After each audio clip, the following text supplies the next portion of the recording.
Hi everyone, welcome to Ethernal Realms and welcome to the month ahead astrology reading.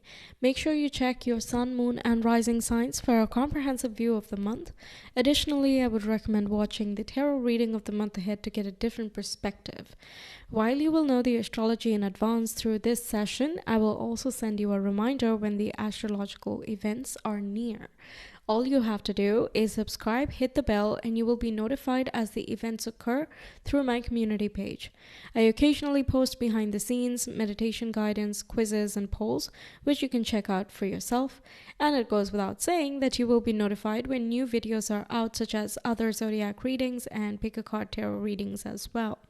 If you prefer to cut down the guesswork about your month ahead, you can always connect with me via Etsy to get a personalized week-by-week month ahead tarot reading paired with the general astrology. Enough about me, let's talk about you.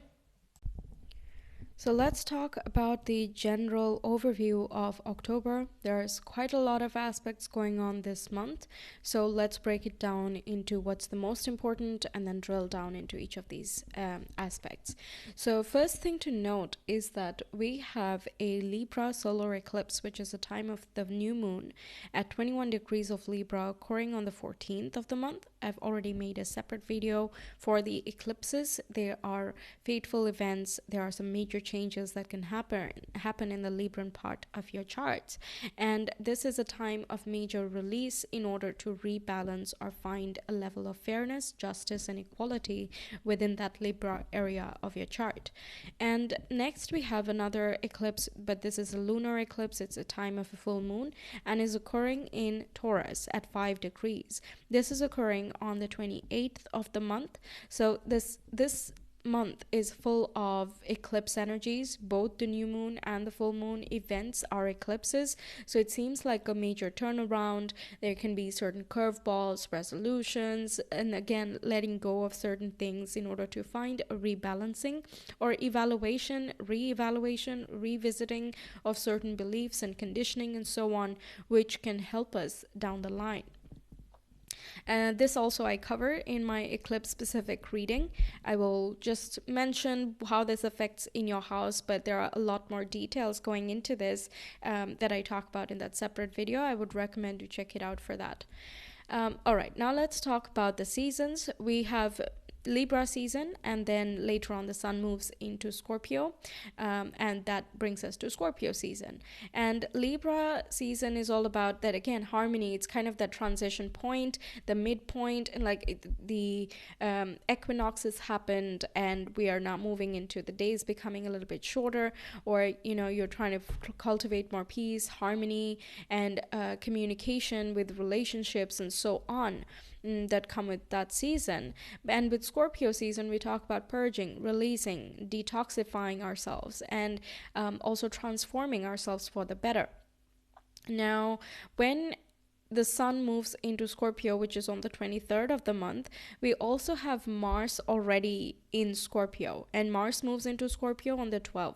So it's going to be quite an interesting one. It's deeper, darker, more mysterious. It has more of that research mindset, and it does not like to rest before finding the true answer. These are the basic themes that are going on. Meanwhile, the Libra season, we will have Mercury and Mars over there till half the month at least, and that itself is going to have this oomph of the activism and detoxing in order to compromise or to sacrifice certain things that are just like that they're not beneficial to growth or harmony anymore. It is more communicative because Mercury is present as well, and it wants to strive even harder than general to strike this sense of balance. Next thing to note is that we have 7 oppositions and 7 trines. And oppositions are all about me and you. They take into account feedbacks, decisions, and balancing. And all of the elements are being involved, so everyone is going to feel this to some level or the other. Then the 7 trines that we have, they are easy to take for granted. That's kind of the trine energy because they bring about automatic blessings and resolutions of things. And this month we generally are looking at water and earth trines. There is one fire trine, but it's mostly the feminine energies that we're talking about. So there is more receptivity that is going to be blessed, or it can be emotional and physical, material topics that are going to be blessed around this time. Now, trines also bring about harmony within anything that is ongoing as a struggle. Okay, now we have some planets changing signs and direction as well. We have Mercury moving into Libra on the 5th. We have Venus moving into Virgo on the 9th.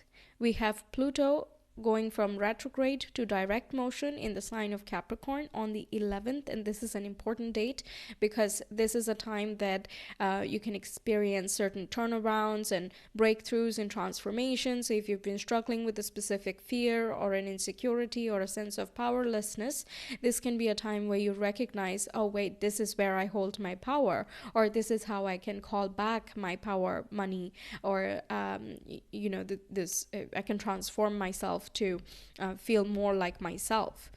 And we have Mercury, who later moves into Scorpio on the 22nd. Now let's talk about the North Node. It has been quite activated throughout this month through trines, oppositions, and conjunctions. And the North Node represents where fate is intervening. And of course, we do have the eclipses, which engages that North Node. It's an orb of that. So we can expect some fateful interventions occurring throughout the month, sprinkled here and there. Different parts of the month will activate different zodiacs. We'll get into that in the zodiac specific part, but we can definitely expect some turnarounds. There can be purposeful developments as well, and there can be a desire to work towards purpose, almost exclusively towards purpose, at least in certain pockets of this month. It's important to take risks because the North Node is in the sign of Aries. So doing something that you're generally afraid of doing, that can be quite blessed. The opportunities will come in, and it's more so about rolling with them. For example, someone might need to learn to say no. Meanwhile, certain people may need to learn to say yes, and that's going to be subjective as to what the opportunity is. It'll be based on your personal experience. But yes, there will be this factor of it's scary for me to say yes to certain things, or it's scary for me to say no to certain things. So it's important to go forward with that area because you know that it is going to bring greater balance into your life.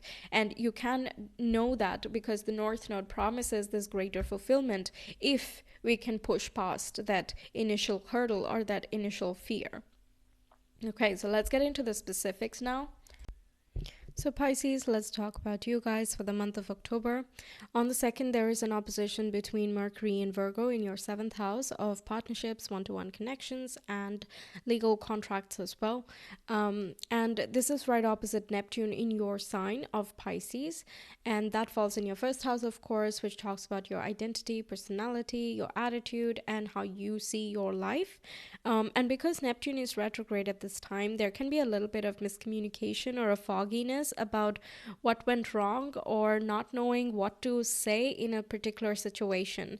There might also be a little bit of a difficulty in trusting your intuition. Maybe practicality and logic gets in the way a little bit, which dampens your natural empathetic and intuitive gifts. But it's okay. This is a short-term transit. If you can avoid any situations that are going to trigger this side, then sure, go ahead, do so. But if you feel as though you're not as inspired or that you're at a loss, be patient with yourself. It's going to wane possibly the next day itself. On the 3rd, we have a trine between Mercury and Pluto. Mercury is in Virgo in your 7th house, and Pluto is in Capricorn in your 11th house. So these are social houses. You might be connecting with certain friends of yours who are feeling a little bit, powerless or victimized for some reason, and you might be able to offer them some type of practical guidance or simple solution that can put their mind at ease. You might even be able to offer some simple solutions in like a very practical form, like, oh, you're struggling with filling up that form, let me just help you out with that. I did this last year, so I have experience. Something simple like that. Now, this can also talk about you discussing with your partner about your long-term wishes and ideals together. Also can be with your best friends or, very close one-to-one connections that you're discussing the future of your organization. You might be connecting with a long-term friend who you've lost touch with over social media as well. Now, the same day we have another trine between Venus and Leo, who is in your sixth house of career, your activities, lifestyle, routines, with the North Node in Aries, which is in your second house of self-worth, priorities, values, and personal finances. So it might be that your presentation, your charisma, and your charm is quite appealing to people at this time, and you're able to acquire some new opportunities for incomes or even a second stream of income. If you're someone who wants to be an entrepreneur, start up something of your own, which is very inspiring to you, you might find just the right fit with your right tribe as well, or you might discover your style of working that works for you and maybe is not the same for every person, right? The way that we approach things are quite individual. You might be just discovering your style. If you do something creative as well for a living, or you have some type of presentation involved in your work, you're likely to do quite well at this time. You are understanding your self-worth, so you're showing up quite confident here as well, and it's awesomely oozing out from you, and it's really being reflected in the way people are treating you as well. Even in your workspace, you might find that people are at the same time kind of, I wouldn't say jealous, but they're like, whoa, that's awesome. Pisces is looking great, or Pisces feeling great, and you can see that. And also in the side that I wish I had that confidence, that kind of, the duality of things can be quite prominent at this time. On the 5th, we have a Mercury moving into Libra, and that goes from your 7th house of partnerships into your 8th house of taxes, investments, your shared resources, your intimacy and vulnerability, as well as your shadow self. So things that you try to run away from, for example, your fears or insecurities, certain traumas you might have experienced as well, they're kind of stored in the subconscious realm. So if you're going for any counseling or therapy work, if you're part of a healing modality, this can work out quite well. It brings you into a very conversational space where you're collaborating with people who can understand you and therefore kind of help you find that right balance of what needs to be done. There can also be thoughts about justice in the legal system, especially if you've been affected by it, or this talks about just the fairness, equality, and the give and take. What do you give into a relationship, what do you get out of it? And this doesn't have to be your romantic partner per se. It can be just your one-to-one interactions or the situations that you are a part of. So you're looking at where do you overextend yourself and how can you bring that area a little bit more into balance. The same day we have another opposition between Mars and Libra in that 8th house, with the North Node in Aries in your 2nd house. So there might be some expenses you have at this time where you have to look at, okay, I have to make this investment and I have to figure out that I have the finances, or if I spend in this thing, then what does that mean for our shared account, or what does that mean for my longer term goals? And in the form of spending, is it something that is an impulse buy, or is it something that you've thought about for quite some time? There is going to be a little bit of a back and forth of, is this worth it, is it not worth it? Try to do the battle in your head at this time. Maybe don't do the purchase just yet, a day or two later when things are calming down and you have more clarity. That's when you can go ahead with it. This is, of course, if you can avoid the expense. Apart from that, this talks about your self-worth. How much are you selling your time and energy for? And if you're underselling yourself, this is about you stepping up to the plate and figuring out ways to say no very politely to others so that you have more time and space for you. On the 9th, we have Venus moving into Virgo, which is going from your 6th house into your 7th house. So there's likely going to be more sensuality and more connectedness with your partner and your one-to-one connections. If you're wanting to find someone, this can be a nice time where you might find someone attractive, and at the same time the other person also finds you attractive. So you're forming a good connection here. You might gel based on your priorities in life as well, and you're both attracted and so on. So it can just go along very pleasantly. Now, this even applies to your friendship circle as well. You can make new friends. You can build long-term connections based on any acquaintances you might have already connected with in in the past. By the way, I'm not sure if you're able to hear that background noise. It's construction that's happening in my neighbor's house, and I cannot do anything about that. Their house is total shambles, so I don't blame her. But I hope it's not too disturbing.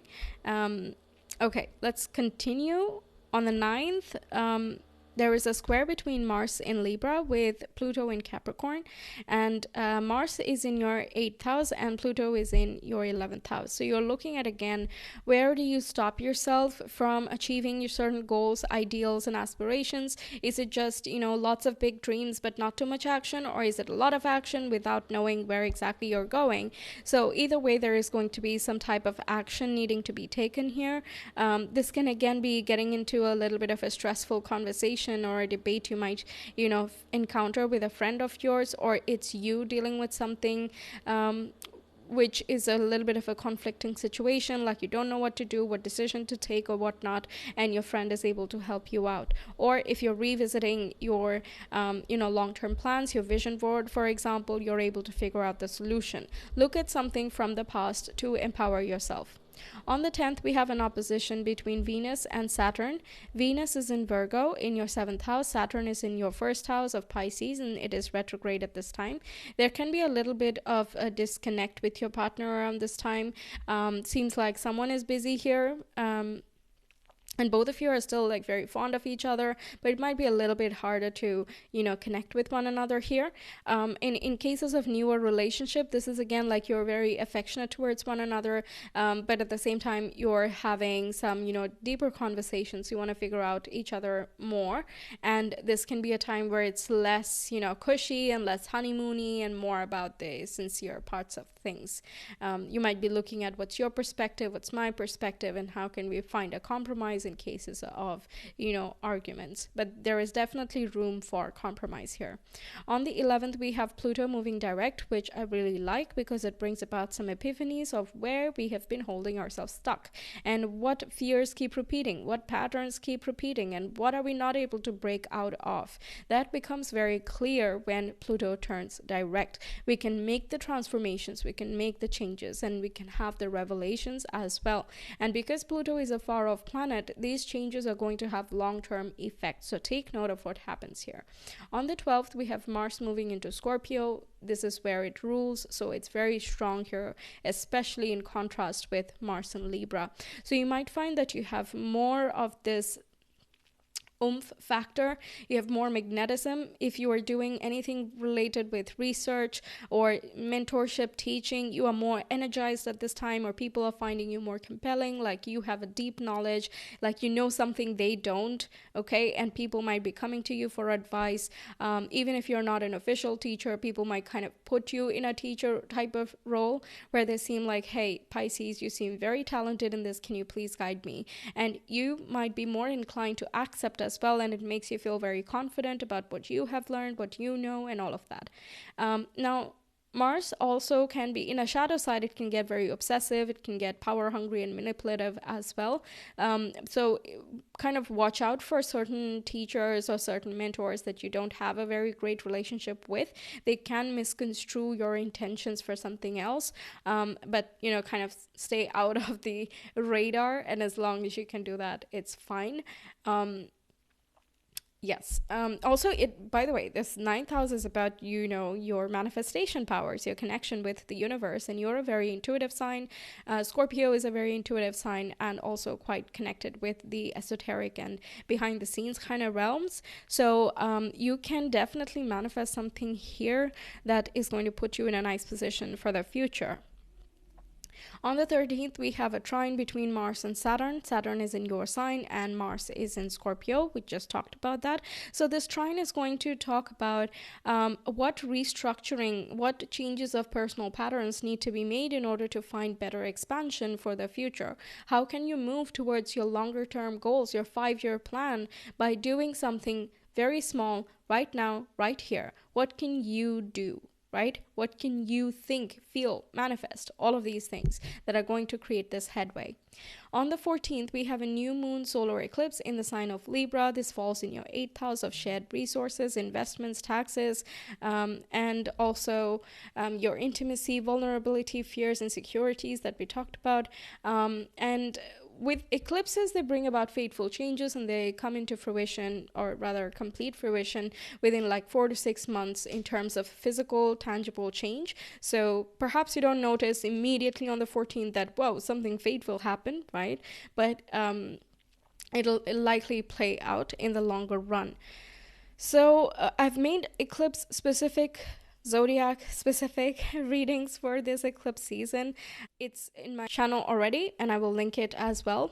In short, though, I'm going to say that there is the South Node there, so there might be certain things you're letting go. And you might be kind of surrendering to the flow in the process as well, which you might not have expected initially, but now you're like, well, I can't do everything myself, so maybe I need a little bit of help here. Or it can be that, if you're very much dependent on help of someone else, then you're like, this is not helping my self-esteem. I would like to take initiative and do something that I've not done before, right? It can play out both ways depending on which side of the spectrum you are on. And again, I will talk more about that in the eclipse specific reading. But yes, in short, that's what this means here. On the 18th, 19th, 20th, and 21st, we have a little bit of a short story going on. So I'm going to talk about them in a sequence. On the 18th, we have the Sun in Libra having a meeting, let's say, with the North Node of Fates and Destiny, where the universe directly talks to us. And this falls in your 2nd house. So this is basically the Sun asking, okay, so what does Pisces need to focus on now? What needs to happen right now? What does the universe say here? Okay, so they are discussing that amongst themselves. And on the 19th, Mercury is right opposite the North Node, and Mercury then asks, how are we going to execute what you talked about with the Sun yesterday? Okay, so the specifics of things, the logistics of things, documentation, contracts, conversations, all of these things are more likely to happen on the 19th. Same houses are being affected, by the way. And then on the 20th, the Sun and Mercury have a meeting of their own, and they're discussing amongst each other that this is what was discussed and this is how we're going to execute it. So on the 20th, you're likely going to have a sense of epiphany or a clarity, resolution type of things happening, especially connected with your 8th house of what needs to go, how it can be let go. Then on the 21st is when the real action happens because of the square with Pluto. The Sun and Mercury squares up with Pluto, and now it's important to know that Pluto is no longer retrograde. So you're more empowered than before. Your friends are more empowered. Your dreams are more empowered as well. And you're more likely to take action here, even though some things might be a little bit scary. If you need to let go of certain things, you're more easily going to let go because there is going to be either a stressor or a trigger, which makes you say in that moment, that's it, I can't stay here anymore, I'm out of here, I'm making this change happen for myself. And that's what you will do. That's what the energies are supporting as well.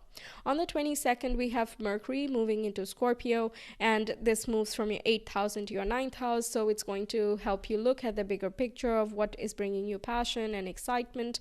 It also gets you into a deeper state of, what is meaningful to me, what is spirituality and religion for me. You might be more interested in astrology and tarot and other things which are again otherworldly, different from the norm, and you're looking at things on a deeper perspective. Your students are appreciating your insights. You have some valuable insights to offer as well. Same day we have Mercury trining with Saturn.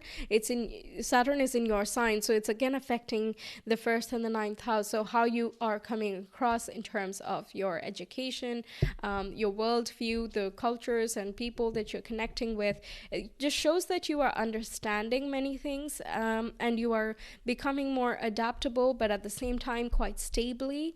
Okay, so people are again appreciating your inputs and insights at this time, or you have some nice clarity with regards to what you want your future to look like, who you are now, how you have changed since the past, and therefore how your goals have, evolved with you. The same day, we have another trine between Venus in Virgo with Jupiter in Taurus, and Jupiter is retrograde at this time. Now, Virgo is in your 7th house, Taurus is in your 3rd house. So there might be some phone calls you're having or some emails, correspondences you're having with siblings, relatives, and other one-to-one connections here. You might even be having a nice conversation with your partner about your future together, with your friends about, okay, I'm looking to relocate here. Do you think you have any referrals for me? Can you connect me with someone who can help me find a house? Something like that, where there's a helpful influence coming about. Now, you might be going over some conversations or thoughts you've already had in the past, but you're going over it again with greater detail. Okay, on the 23rd, we have the zodiac season shifting and the sun moves into Scorpio. So the focus now is going to move from your 8th house into your 9th.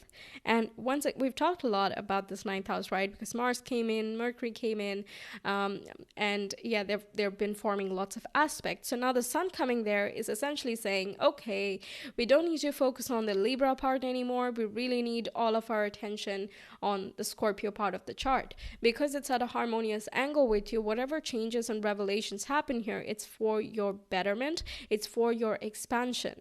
Now, Scorpio generally is a very intense cousin of Pisces, right? So it's not going to feel like, rainbows and sunshine and just everything is hunky-dory, no.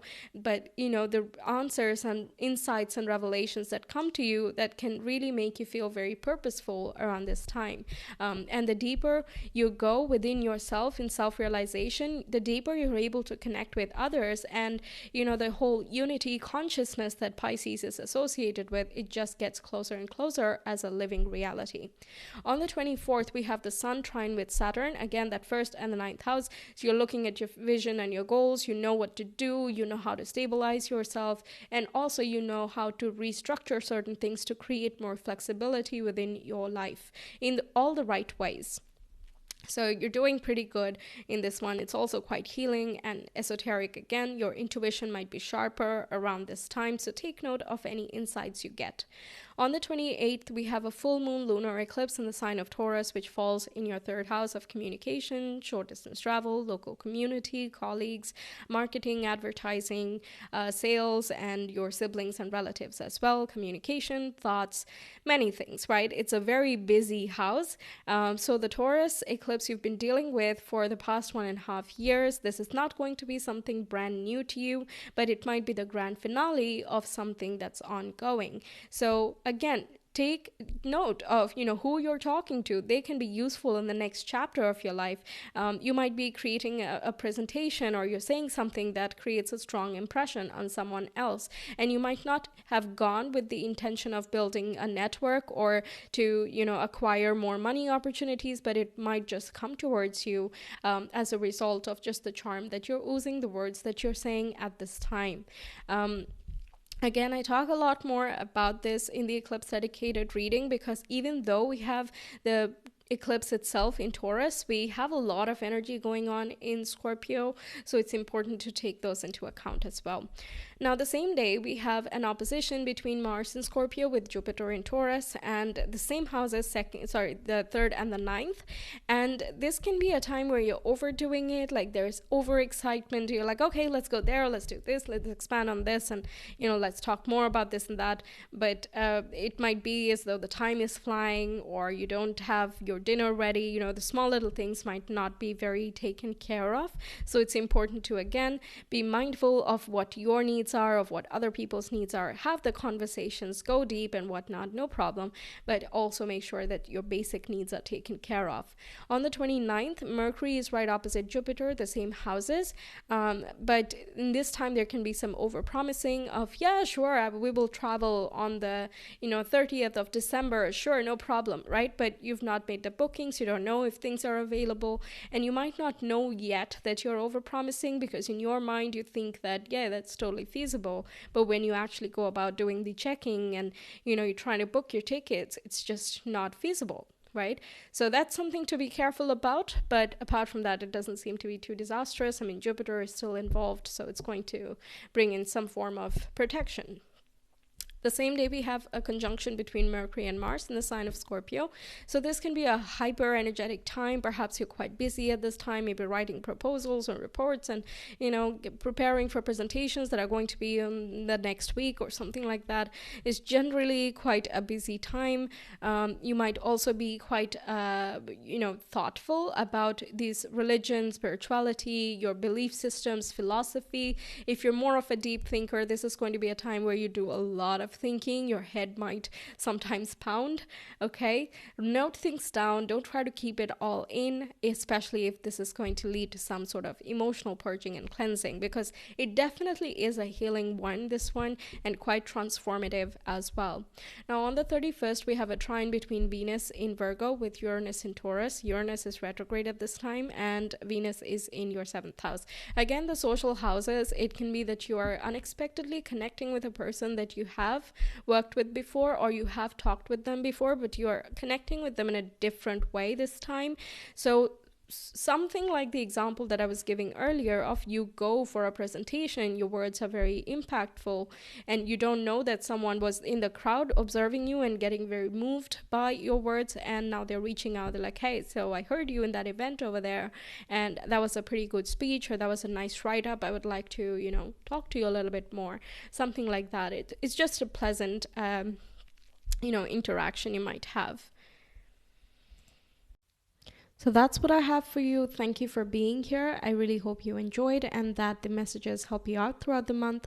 Stay tuned for the tarot reading. I will be uploading them soon. Make sure you subscribe and hit the bell so you're notified whenever that's up. And if you enjoyed the reading, please do like and comment your thoughts if you have any. It will be really lovely to hear back from you, and it really helps the channel grow as well. I will see you some other time. Until then, take care. Bye.